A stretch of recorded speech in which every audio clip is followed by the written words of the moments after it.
واحنا في فصل الشتاء بالتأكيد يعني بيتعرض البعض أو الكثير لنزلات البرد. البعض ممكن بيكسل ما يروحش للدكتور. البعض ممكن يتهاون في حق نفسه وياخد أي حاجة موجودة في البيت، مسكنات، أي أدوية ليها علاقة بالبرد، مضادات حيوية، وده بشكل عشوائي. قد يكون هو بيعتقد انه بيعمل الصح، ولكن علميا ده بيكون خطأ اكيد. نعرف اكتر وتفاصيل اكتر مع الاستاذ الدكتور مجدي بدران، استشاري الحساسية والمناعة. دكتور مجدي، اهلا بيك. اهلا بحضرتك وصباح الخيرات. صباح النور. طبعا بنتكلم انه البعض بيستخدم المضادات الحيوية بكثرة وبدون علم او بدون اللجوء او الاستعانة بالطبيب. ايه رأي حضرتك يا دكتور؟ طبعا ده خطر كبير جدا.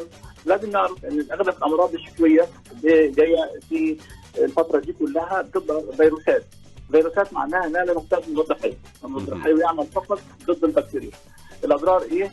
استخدام المضاد الحيوي مع الفيروسات لا يؤدي الى الشفاء، يؤخر الشفاء، يؤدي الى نشر اسرار المضادات الحيويه عند عالم البكتيريا. البكتيريا ليست غبيه، البكتيريا ذكيه، فبتاخد المعلومات اللي من المضادات دي وبتعرف تشتغل ازاي، وبالتالي بتورثها للاجيال القادمه. اجيال البكتيريا نشيطه جدا وبتعرف السر، فبالتالي بتطور جينات وشفرات خاصه وكيمياء خاصه لابطال عمل المضاد الحيوي، تمنعه من الدخول مثلا في البكتيريا، تقلل نفاذياته لها، تبطله، وبالتالي نعم اتفضل يا فندم معاك.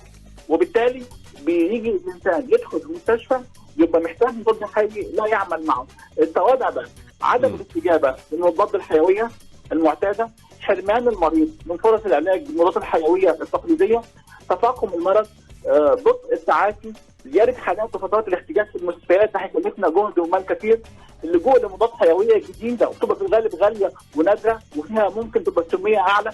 قله المناعه، 60% من العدوى في المستشفيات دلوقتي في العالم كله اصبحت لبكتيريا بتقاوم هذه المضادات المعتاده، واحيانا تقاوم 30 نوع من المضادات الحيويه.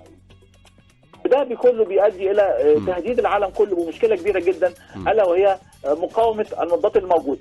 دكتور مجدي، في سؤال هنا مهم برضو. انا لما ألجأ للطبيب في نزلة برد او اي مرض ايا كان وبيكتب لي على مضاد حيوي، ممكن اتعافى مع اول يوم، فممكن البعض خلاص يحس ان هو بدأ يخف فيبطل استخدام المضاد الحيوي.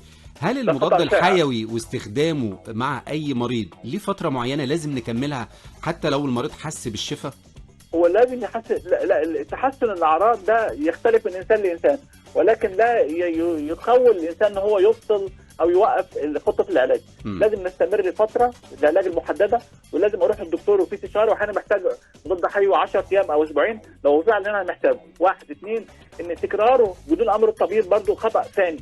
3 ان هو بعد فتره ممكن المريض يجي له مثلا نزلات البرد 200 فيروس، ممكن يجي لي برد مثلا بعد شهرين وما افتكر ده زي ده وما اكرر العلاج. اي علاج بقى تكرار العلاج خاصه المضادات الحيويه بدون امر طبيب خطا، وبعد كده تداوله بين الاخرين. بمعنى يقول له اخويا، ابن اخويا، جاري، بواب، ما اعرفش ايه، ساعات بيجرروا من وصفات النت او وصفات الاصدقاء. حاجه بعد كده المهمه تخزين الادويه في البيوت.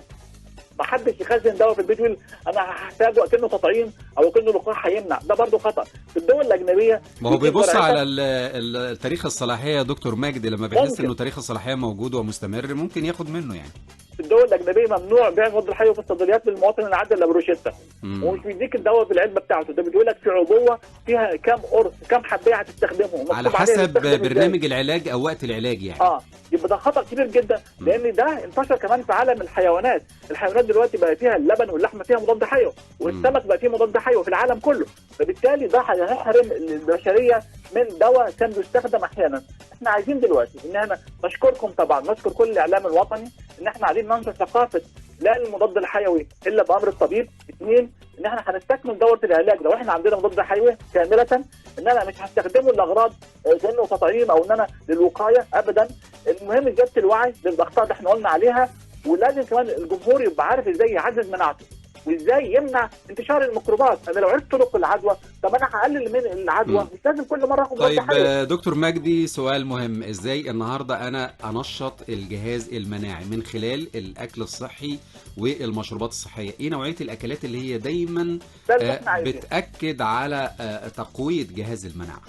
من حسن الحظ ان مصر الدوله الاولى في العالم في غناها بالاغذيه الطبيعيه التي ترفع المناعه تحت خط بل اللي هيقولوا في الموسم.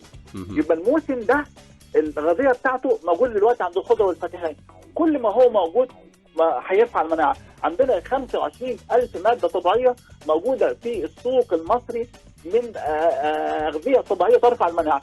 على راسها الاغذيه الخضراء الورقيه، يبقى لازم ناخدها، هتديني الياف وهتديني مركبات الفيتو وهتديني كلوروفيل بيرفعوا المناعه. اثنين، الاغذيه اللي فيها فيتامين سي غنيه دلوقتي وما شاء الله، عندك الجوافه وعندك الكيوي وعندك البروكلي وعندك الفراوله وعندك البرتقال وعندك الليمون، وكل الحاجات دي كلها بترفع المناعه، خاصه الغشاء المخاطي، خاصه الجهاز التنفسي، وفعلا بتقلل من نزلات البرد وبتقلل كمان من الازمات الربويه ومرضى مشاكل مرضى الحساسيه. بعد كده فيتامين الف برضه موجود في كل حاجه خضراء ورقيه وكل حاجه صفراء اللون ما شاء الله. عندنا البرتقال والفلفل الاصفر وكل حاجه برتقاليه، وعندك الجزر، وبعد كده كمان وعندك البطاطا، وبعد كده كمان عن فيتامين د. يا سلام، الشمس بتاعتنا الجميله كل ده متوفر وموجود. عندهم فيتامين د اللي هام جدا للمناعه والجهاز التنفسي. شكرا جزيلا للاستاذ الدكتور مجدي بدران.